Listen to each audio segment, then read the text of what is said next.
بسم اللہ الرحمن الرحیم۔ آج کی ہماری گفتگو کا عنوان رحمت الہی ہے کہ اللہ رب العزت کی رحمت کس قدر وسیع ہے، اللہ اپنے بندوں پر کس قدر مہربان ہے کہ کبھی بھی اللہ کی رحمت سے نا امید اور مایوس نہیں ہونا چاہیے۔ تو ایک ایسی دل کو خوش کرنے والی، دل کو بھا لینے والی ایک حدیث آپ کے سامنے رکھ رہا ہوں۔ حضرت سیدنا عبداللہ ابن عباس رضی اللہ تعالیٰ عنہ حدیث کے راوی ہیں۔ آپ فرماتے ہیں کہ ایک شخص جس کا نام تھا وحشی، اس نے نبی مکرم صلی اللہ علیہ وسلم کے چچا حضرت امیر حمزہ رضی اللہ تعالیٰ عنہ کو شہید کیا۔ صرف شہید نہیں کیا بلکہ آپ کا سینہ چاک کر کے کلیجہ نکالا اور ہندا نامی عورت کو دیا، جس نے اپنے دانتوں سے چبایا۔ نبی مکرم صلی اللہ علیہ وسلم کو بڑا دکھ ہوا، لیکن نبی پاک صلی اللہ علیہ وسلم نے اس واقعے کے بعد اپنے صحابہ کو بھیجا کہ جاؤ جا کے وحشی کو اسلام کی دعوت دو۔ اب وحشی کے پاس آئے، اسلام کی دعوت دی کہ وحشی کلمہ پڑھ کے مسلمان ہو جاؤ۔ تو وحشی کہنے لگا کہ جس دین کی طرف آپ مجھے بلا رہے ہیں، جس کی آپ مجھے دعوت دے رہے ہیں، وہ دین بڑا سخت ہے۔ وہ کہتا ہے کہ جس نے قتل کیا اس کو سزا دی جائے گی، جس نے شرک کیا اسے معاف نہیں کیا جائے گا، جس نے یہ جرم کیا اس کو یہ سزا ملے گی۔ تو میں نے پوری زندگی ہمیشہ گناہوں میں گزاری ہے، مجھے کلمہ پڑھنے کا کیا فائدہ ہوگا؟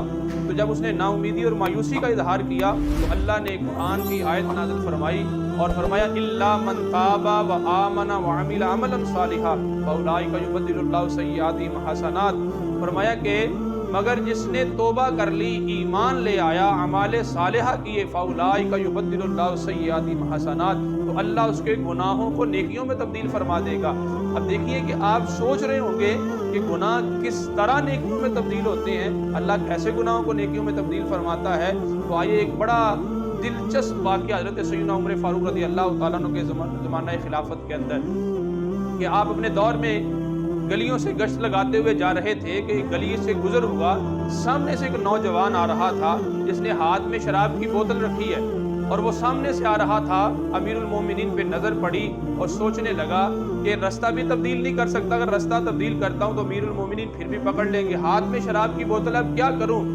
اب تھوڑا سا فاصلہ ہے، امیر المومنین کے قریب پہنچنے والا ہے، اس نے اپنی بوتل کو اپنی بغل میں کپڑے کے نیچے چھپا لیا اور آگے چلتا ہوا امیر المومنین حضرت عمر فاروق کے پاس آیا اور دل میں خیال کر رہا ہے کہ مولا آج عمر کی عدالت سے بچا لے، آئندہ کبھی شراب نہیں پیوں۔ اب چلتے چلتے حضرت عمر فاروق کے پاس جب پہنچا، آپ نے پوچھ لیا کہ جوان اپنی بغل میں کیا چھپایا ہوا ہے؟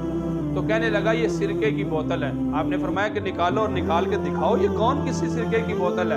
جب نوجوان نے نکالی اور نکال کے سامنے کی تو رب فرماتا ہے فاولئک یبدل اللہ سیئاتہم حسنات، اللہ اس کے گناہوں کو نیکیوں میں تبدیل فرما دیتا ہے۔ تو تھی شراب کی بوتل، لیکن اس نے توبہ کی، رب کی بارگاہ میں توبہ کر لی تو رب نے اس شراب کو سرکے میں تبدیل فرما دیا۔ تو اسی طرح جب بندہ گناہوں سے توبہ کر لیتا ہے تو اللہ اس کے گناہوں کو نیکیوں میں تبدیل فرما دیتا ہے۔ تو جب وحشی نے یہ آیت سنی تو کہنے لگا کہ دیکھیں اس آیت میں 3 چیزوں کا ذکر ہے۔ پہلا ہے توبہ کرنا، پھر ایمان لانا، اعمال صالحہ کرنا۔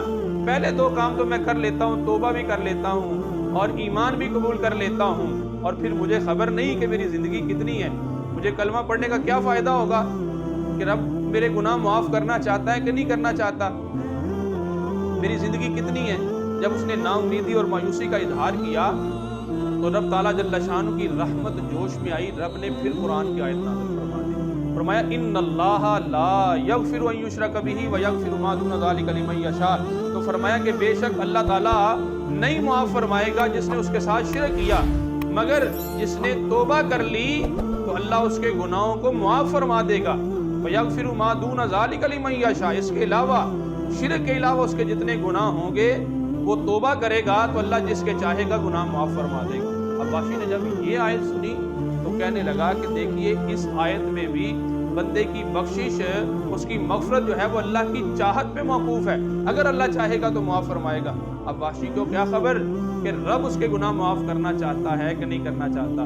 تو جب اس نے نا امیدی اور مایوسی کا اظہار کیا تو اللہ رب العزت نے قرآن کی ایک اور آیت نازل فرمائی، فرمایا وَقُلْ يَا عِبَادِيَ الَّذِينَ أَسْرَفُوا عَلَىٰ أَنفُسِهِمْ لَا تَقْنَطُوا مِن رَحْمَتِ اللَّهِ۔ تو ارشاد فرمایا کہ اے میرے وہ بندو جو گناہ کر کر کے اپنی جانوں پہ ظلم کر بیٹھے ہو، لا تقنطوا من رحمت اللہ، اللہ کی رحمت سے نا امید نہ ہونا،